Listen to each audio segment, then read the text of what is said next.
சென்னை போன்ற பெருநகரங்களில் காலநிலை மாற்றத்தால் ஏற்படும் வெப்பச்சலனம் உள்ளிட்ட பாதிப்புகளை எதிர்கொள்ள அடர் குறுங்காடுகளை வளர்க்க வேண்டியது அவசியம் என்கின்றனர் காலநிலை நிபுணர்கள்.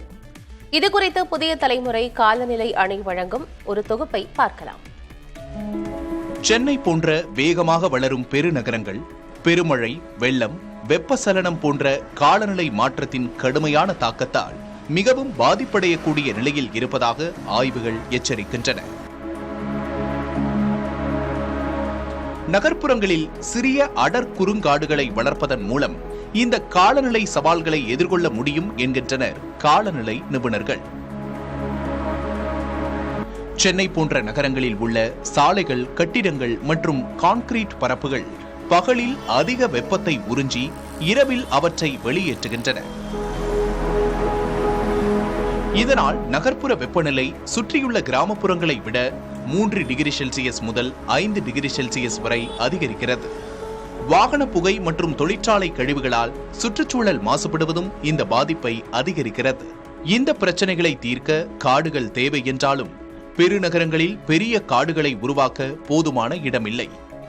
இந்த சூழலை எதிர்கொள்ளவே செயற்கையாக உருவாக்கப்படும் அடர் குறுங்காடுகள் முக்கியத்துவம் பெறுகின்றன.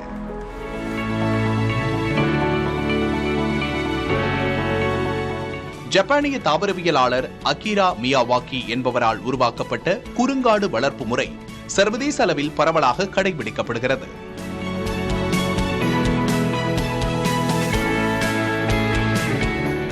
மிக குறுகிய காலத்தில் குறைந்த இடத்தில் வெவ்வேறு இனங்களைச் சேர்ந்த மரங்களை நட்டு அடர்த்தியான பல்லுயிர் வளம் கொண்ட குறுங்காடுகளை செயற்கையாக உருவாக்கும் அறிவியல் பூர்வமான செயல்பாடுதான் மியாவாக்கி முறை.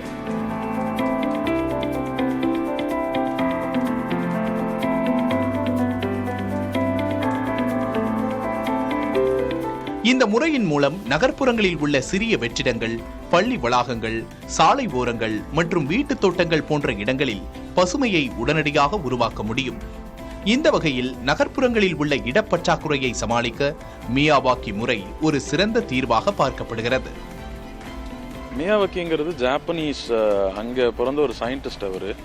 அவங்க என்ன சொல்லியிருந்தாங்கன்னா, தனித்தனியாக மரங்கள் நடுறதுக்கு இடவசதி நிறைய தேவைப்படும். ஜப்பான் மாதிரி ஒரு கண்ட்ரியில் இடவசதி ரொம்ப கம்மியாக இருக்கிறப்போ கிளஸ்டர்ஸாக சேர்த்து நடுங்க, நிறைய மரங்களை ஒன்றா சேர்த்து நடுங்க, அப்போ அது ஒரு சின்ன காடு மாதிரி ஒரு அட்மாஸ்பியர் உருவாக்கிடும் அப்படின்னு சொல்லியிருந்தாரு. இப்போ என்னன்னா, நம்ம ஊரில் அவங்க சொன்ன அளவுக்கு டென்சராக ஒரு ஏக்கருக்கு 10,000 மரம் 11,000 மரம் நடணுமானா அவ்வளோ அவசியம் இல்லை.